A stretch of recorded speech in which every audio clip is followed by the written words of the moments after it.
Hello everyone, welcome to your today's session of current affairs. Today is Monday. I am Drishti and we are back again with your current affairs from your section of polity and governance जो last week news में थे because of some national or international importance. ठीक है जी, these topics are going to help you in your answer writings in both prelims and your mains examination. So let's get started and सबसे पहले शुरू करते हैं आपका आज का सीज द मेंस के क्वेश्चन से. So Seize the Mains is the free initiative that we have been providing you. You can write your answers whatever question we provide, उससे related you can write your answers and the same answer you can post on our website जिसका link आपको नीचे description box में मिल जाएगा, from where it will be evaluated by our team of experts and they will give you review. The whole process is entirely free of cost and you can gain the maximum benefit out of the whole process, the whole exercise. Right now let's get started. आपका question देख लेते हैं. Seize the mains का क्या है थोड़ा सा. I'm going to discuss a little bit of the topic I'm going to discuss with you right now. बाकी the rest of it you'll get to know with जो आपका evening में Seize the mains की video आएगी, उसमें you'll know the exact answers and that will help you in knowing where you're lacking in your answer writing practice. Now your question for today is, what are election manifestos? Now explain the significance and challenges of election manifestos. ये पूरा question if you see this is in 3 parts. ठीक है, the main aspect is you have to address जितने parts हैं question के, सारे sub parts you have to answer them. Now what are election manifestos? This is your first part. What are the significance and challenges? Significance आया आपका second question and again challenges आया आपका third part of the question.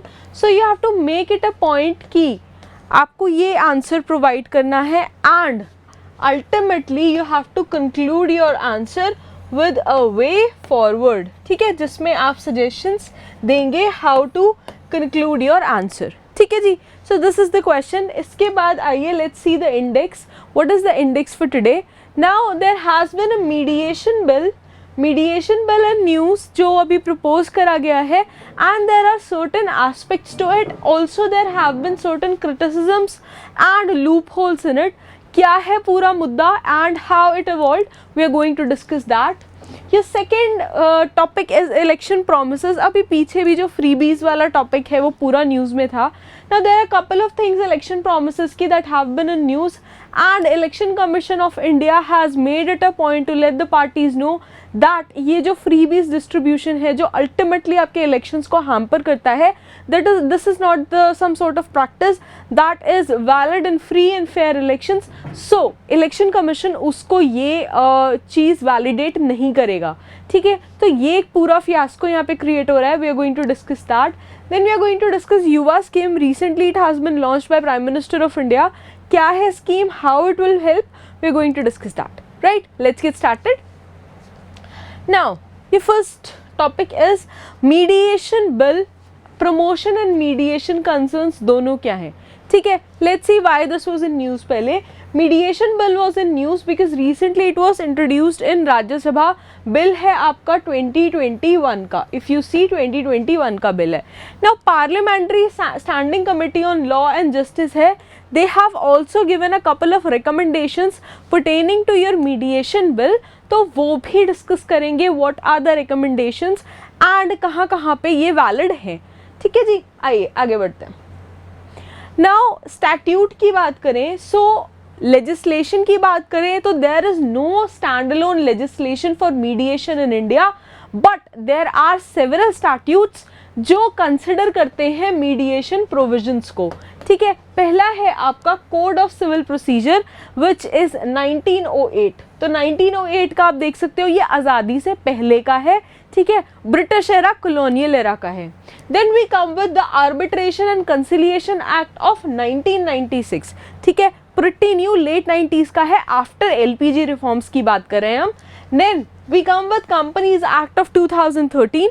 right? There have been a lot of amendments that have come up in Companies Act of 2013, but it is still valid.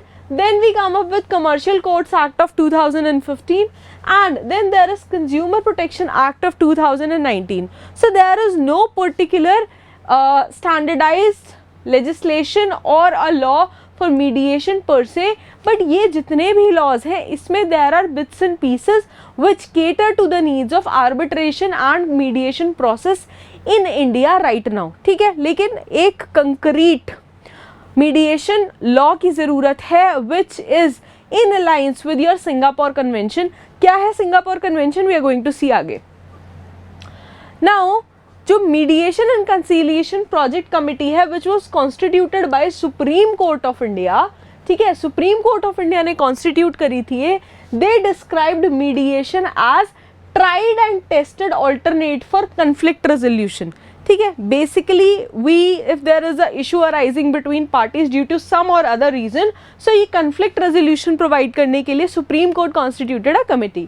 Now Singapore convention की बात करें on mediation, earlier it was known as your United Nation convention on international settlement agreement and resulting from mediation, जिसका नाम बदल के Singapore convention कर दिया गया. And India is a signatory to it, India is a party to it.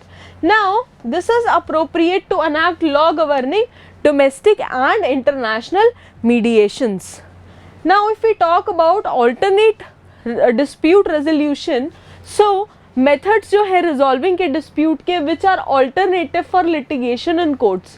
Generally क्या करता है, it uses a third neutral party which sits down and जो भी आपके issues हैं they neutrally listen to them, they make it a point कि you reach to a conclusion which is consented by both the parties and उस issue को resolve करा जाए वहाँ से. Now they resolve all types of matters में they might include civil disputes as explicitly provided by the law.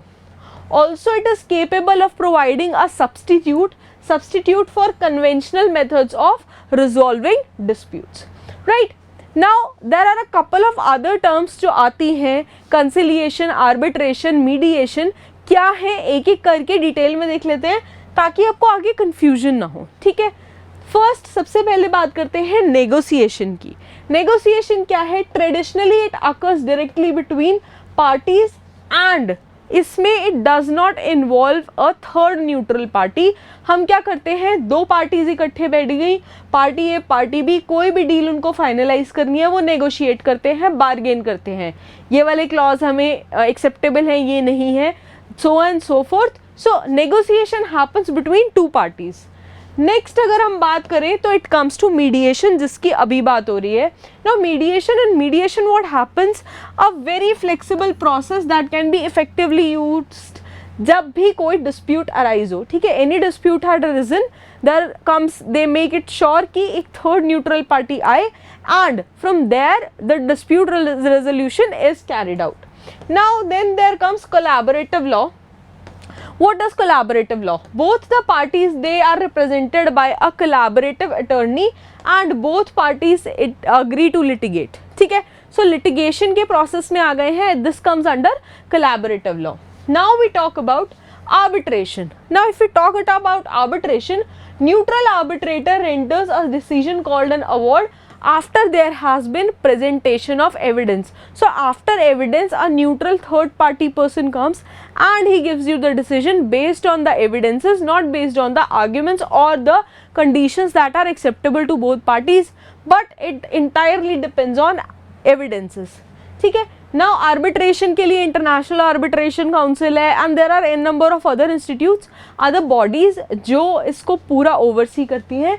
Then we talk about conciliation. So conciliation में क्या होता है, there comes a neutral third party which what does is which communicates with parties in the exchange of of information and settlement options. ठीक है, so there are 5 types of ADRs. ADRs are alternate dispute redressal mechanisms. So these are the things जिससे आपका कोई भी issue होता है, dispute होता है, they are settled in your corporate structure या फिर अगर इंटरनेशनली कोई इशू आ रहा है तो. नाउ इंटरनेशनल जो आर्बिट्रेशन काउंसिल है, जो आपका वोडाफोन का इशू हुआ था recently, that went to international arbitration council, so on and so forth. There are an number of issues. Tax evasion also, it goes to many a times it goes to international arbitration council. Now if we talk about the features of the mediation bill, राज्य सभा में present हुआ है. so what are the basic features? let's discuss those. first feature is it aims to promote. aim क्या है basic bill का promote करने का? it wants to promote, encourage and facilitate mediation. ठीक है. also especially institutional mediation, basically to resolve disputes, commercial and otherwise, जिसमें कि आपके civil disputes भी हो सकते हैं. now if we talk about proposal of mandatory mediation, bill जो है it further proposes mandatory mediation before litigation. ठीक है, before litigation it proposes this. also at the same time it safeguards the rights of litigants, to approach competent, जो भी आपका educating forum हो गया, ठीक है, नाउ कोर्ट हो गया या जजमेंट ट्राइब्यूनल हो गया, जहाँ पे भी आप जा रहे हो to file the litigation, it makes it a point कि लिटिगेंट्स आपके सेफ गार्डेड हैं. If we talk about confidentiality and immunity, mediation process जो है it will be confidential and immunity is provided against disclosure in certain cases. जहाँ पे आपने NDA sign करा होता है, नॉन डिस्क्लोजर अग्रीमेंट साइन होते हैं, वहाँ पे if there is a clause, उस केसेस में if it goes to the court, if it goes for litigation, तो जो आपको सर्टेन टाइप ऑफ इम्यूनिटी है वो वहाँ पे प्रोवाइड करी जाती है. Now once the mediation is done, outcomes क्या आते हैं? Outcome of the mediation process जो है in the form of mediation settlement agreement, जिसको बोला जाता है MSA. Very popularly corporate structure में इसको एमएसए बोला जाता है. तो that it will be legally enforceable. ठीक है, once the decision has been reached, जो भी अग्रीमेंट होगा आपका, this is legally enforceable. Now it can be registered with state, district, taluk legal authorities within 90 days का आपको टाइम फ्रेम दिया गया है. It has been given 90 days का time to ensure authenticated records of जो भी आपकी सेटलमेंट हुई है उसकी. ठीक है, they are going to provide you authenticated records for the same. Now challenging the outcome की बात करें, सिंस जो आपका एमएसए है it is out of consensual agreement between parties, जो चैलेंज है it is the same that has been permitted on limited grounds. तो बहुत ज़्यादा ऐसा नहीं है कि हर जगह इसको वैलिडिटी मिलेगी. The challenges are on limited, the challenges are permitted limited on very little number of grounds where you can actually file everything. Now the whole bill it provides for setting up of mediation council of India, एक body बनाता है, and ultimately it also provides for community mediation. Now if you talk about qualifications and appointment of chairperson and members of mediation council, so जो chairperson है he is going to be a full-time member and he will have to be of some shown capacity and knowledge and expert in mediation. तो आपका जो background है, academic background हो गया या professional background हो गया, this has to be from the field of mediation, so you have some experience about how things actually function. Now according to present provisions जो है bill के, people who are dealing with problems relating to ADR, alternative dispute resolution जो है आपका, people who have been dealing with the problems with these, they can become the members and chairman of the council. Right now ये है. Now bill तो आ गया राज्यसभा में, but again with every bill there are some loopholes, there are some concerns. Concerns क्या हैं?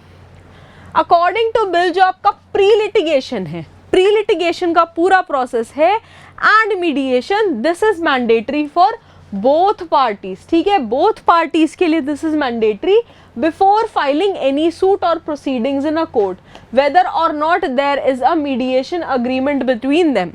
Now parties who fail to attend जो आपका pre litigation mediation है without a reasonable reason may incur a cost. लेकिन again ये this is seen as a drawback कि दोनों parties को करना है and whoever fails, they will have to incur a pre-litigation cost. Side by side, if we talk about Article 21 of the Indian Constitution, as per the article, access to justice जो है आपका, this is a constitutional right which cannot be feathered or restricted. तो यहाँ पे अगर दोनों parties को litigation नहीं है, प्री लिटिगेशन नहीं है, so you don't have the access to the whole process, but it is in direct conflict with जो आपका आर्टिकल 21 ऑफ द कॉन्स्टिट्यूशन है ये, ठीक है. पहला इशू तो है ये आया. इसके बाद बात करते हैं क्लॉज ऑफ जो कोर्ट एनेक्स्ड मीडिएशन है. अकॉर्डिंग टू क्लॉज 26 जो है आपका of the bill, court annexed mediation जो है इंक्लूडिंग प्री लिटिगेशन मीडिएशन, ठीक है, this will be conducted in accordance with directions और रूल्स जो है framed by Supreme Court of High Courts हैं, ठीक है. सुप्रीम कोर्ट और हाई कोर्ट्स के द्वारा जो फ्रेम्ड है उनसे रिलेटेड है. Now where the countries that follow आपका common law system, it is a healthy tradition in which in the absence of statutes जो आपकी एपेक्स कोर्ट मतलब जो भी हाईएस्ट रैंकिंग कोर्ट हुई उस कंट्री की, ठीक है, their decisions carry the same weight as that of the council, ठीक है. सो दूसरा इशू यहाँ पे ये निकल के आया. Side by side, a moment a law is passed, it becomes guiding force rather than instructions given by the court. Therefore, जो आपका clause 26 है, this is criticized for again being unconstitutional, ठीक है. ये एक बहुत बड़ा इशू आ गया है, आर्टिकल 21 से कन्फ्लिक्ट में है.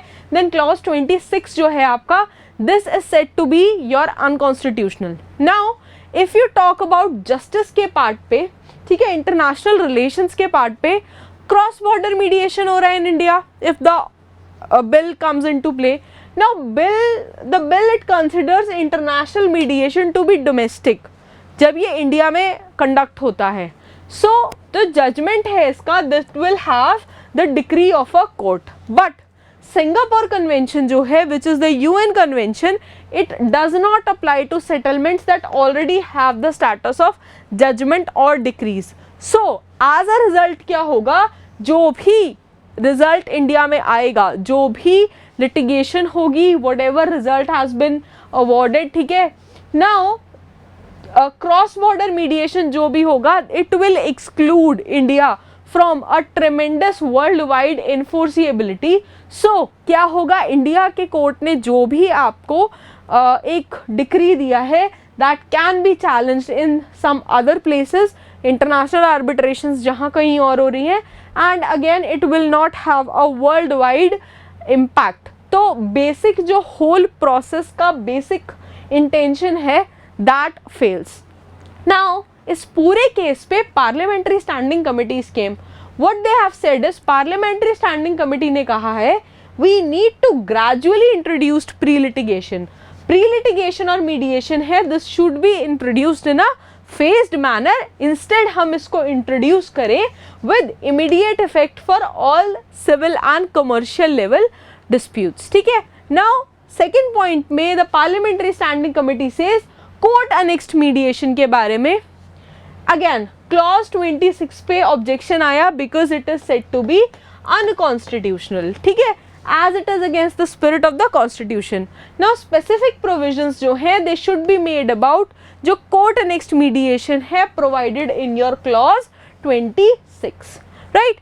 नाउ पैनल ने और क्या प्रोवाइड करा, पैनल ने प्रोवाइड करा दैट कोर्ट अनेक्स्ड मीडिएशन जो है which includes your pre-litigation mediation in the court annexed mediation center, ये कंडक्ट करा जाए in accordance with the practice and direction of the rules by whatever name they are called by the Supreme Court और High Court, ठीक है. तो बहुत सारे इसके अंदर issues आ रहे हैं निकल के.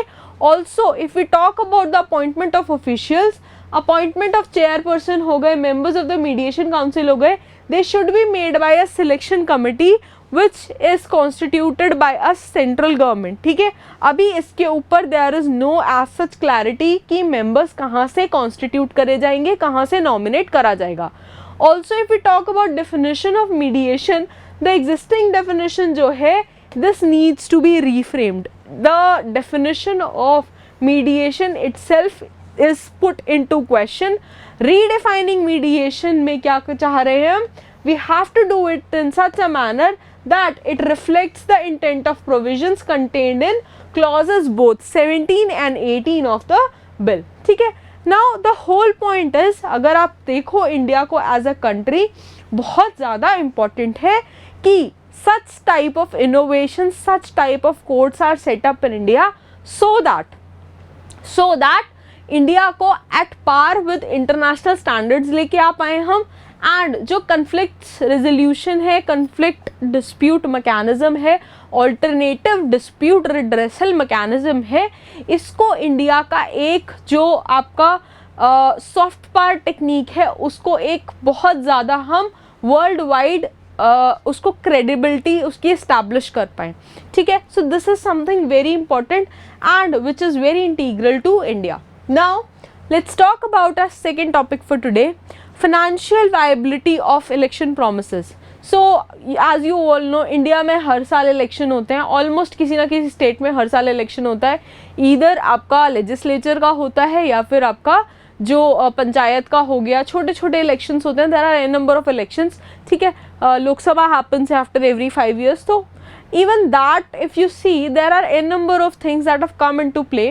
Election Commission of India ने इसको strictly क्वेश्चन करा है. The problem is why this was in news recently. If you see election commission of India it asked parties to explain कि जो आप पोलिंग के टाइम पे इलेक्शंस जब आप चुनाव प्रचार कर रहे होते हो उस टाइम पे whatever promises you do to the people, you keep to the people, how are you going to fulfill those? Now if you talk about Election Commission of India, it wrote to parties. ठीक है, they have written it, given it in writing to the parties to propose, and they have proposed that they have to spell out ways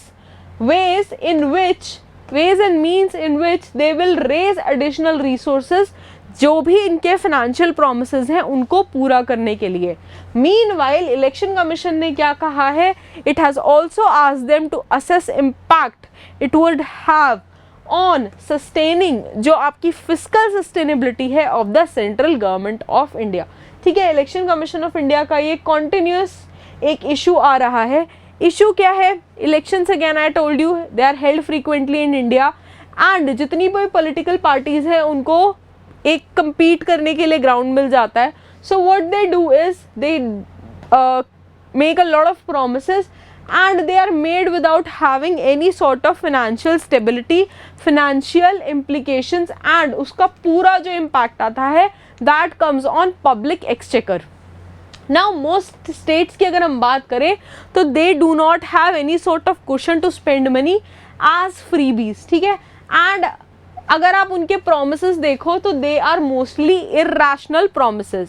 now point is ये सारा process होने के बाद when they are bound to fulfil their election promises, most states they go under fiscal deficits and वो फिर ना पूरी economy पे बहुत ज़्यादा वर्स इम्पैक्ट करता है, both if you see in national terms and in international terms.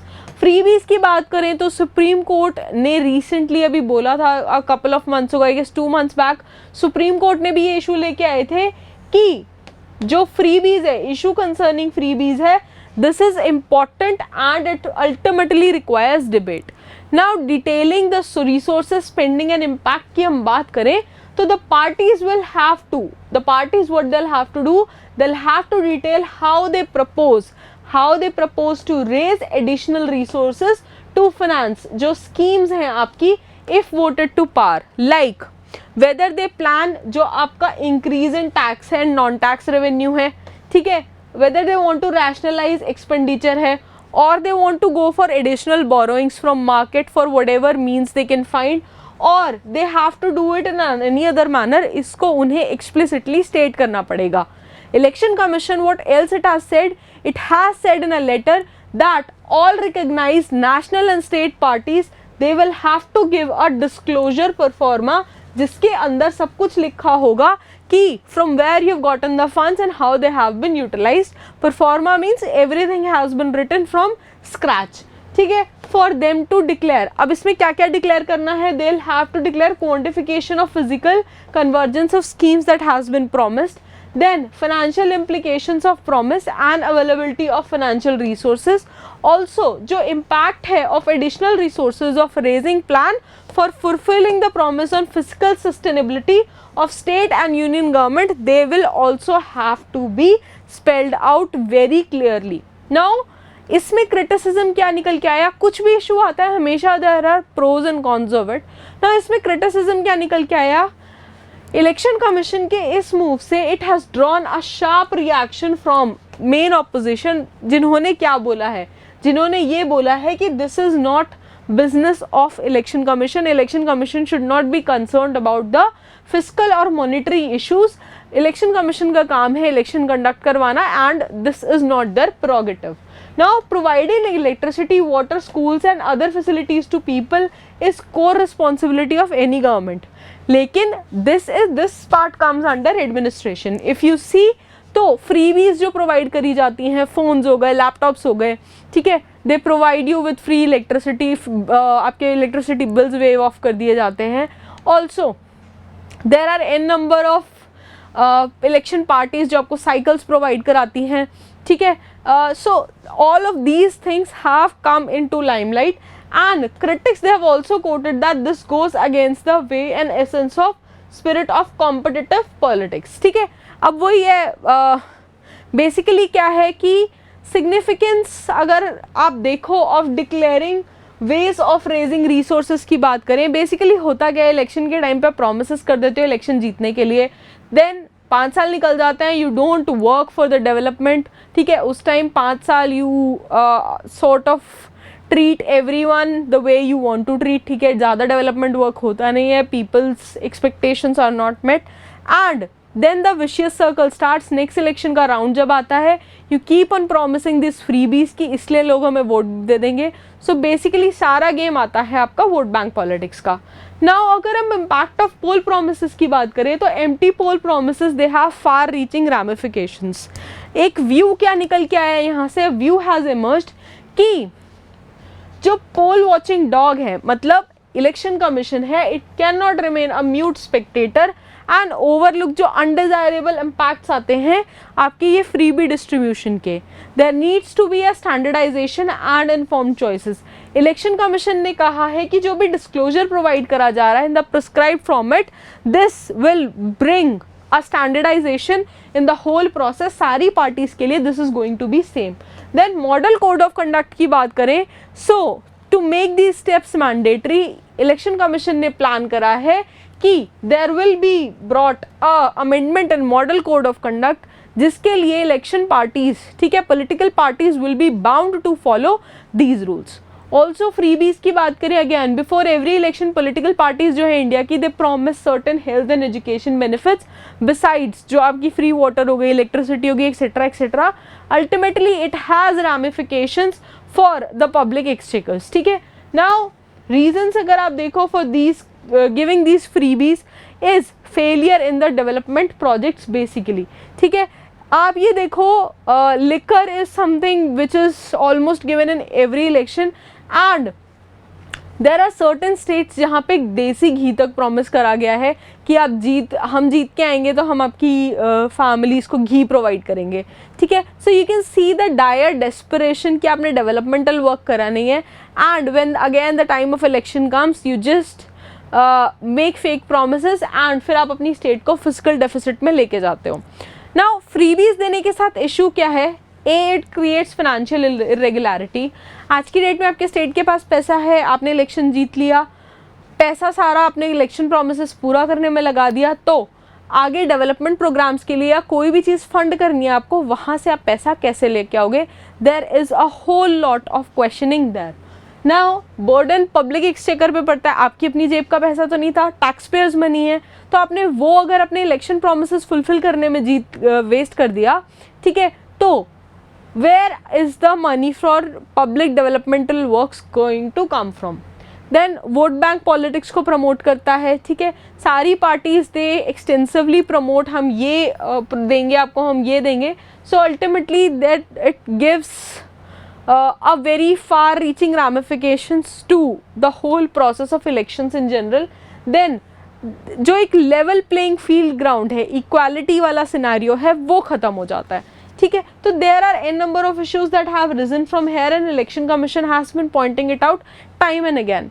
Election commission of India की बात करें तो इट्स अ इलेक्शन वॉचडॉग, ठीक है. It was established on 25 January 1950. It is an autonomous constitutional body and it is responsible for conducting both national and state elections. Now elections कहाँ कहाँ के cater करती है? ये लोकसभा के करती है, Rajya Sabha, state legislative assemblies, state legislative councils and offices of president and vice president. ठीक है. Now they are not concerned with elections to panchayats and municipalities. ये self governing रहते हैं. And for the Constitution of India, it provides for a separate election commission of India in totality. ठीक है. तो election commission का ये एक major concern आया है. देखते हैं पार्टीज का इस पर क्या रिप्लाई आता है. This should be interesting. जैसे इसमें आगे ऐड ऑन होगा, will take up this topic again. Right. Now let's move to a third topic for today. Your third topic for today is young upcoming and versatile authors Yuva. ठीक है. Academic से related है. Recently prime minister ने ये scheme launch करी है for mentoring young authors. युवा 2.0 was launched recently. Now basic purpose क्या है स्कीम का? The scheme is to have a vision to encourage जो आपका youth है to understand and appreciate India's democracy. Now जो इसकी implementing body है, which is going to be the implementing body, National Book Trust of India under which comes under your Ministry of Education. पहले Ministry of Human Resource Development थी, अभी it is Ministry of Education. This is the implementing agency which is going to ensure एक आपका phase wise execution हो of the scheme under well defined stages of mentorship. Similarly इसका aim क्या है? It aims to promote reading, writing and book culture in the country जो बहुत speedily खत्म होता जा रहा है. If you talk about the significance of the scheme, it is going to develop a stream of writers. It is going to develop a stream of writers who can write within a spectrum of subjects which can be your Indian heritage system, culture system, knowledge system, etc., etc. So there is going to be a wide range of topics from which students are going to be promoted to become young authors. Similarly, this was also going to provide a window to जो aspiring youth हैं आपके to articulate themselves in a democratized manner to value the democratic value system of India and proceed in the world accordingly at the international platforms. Right.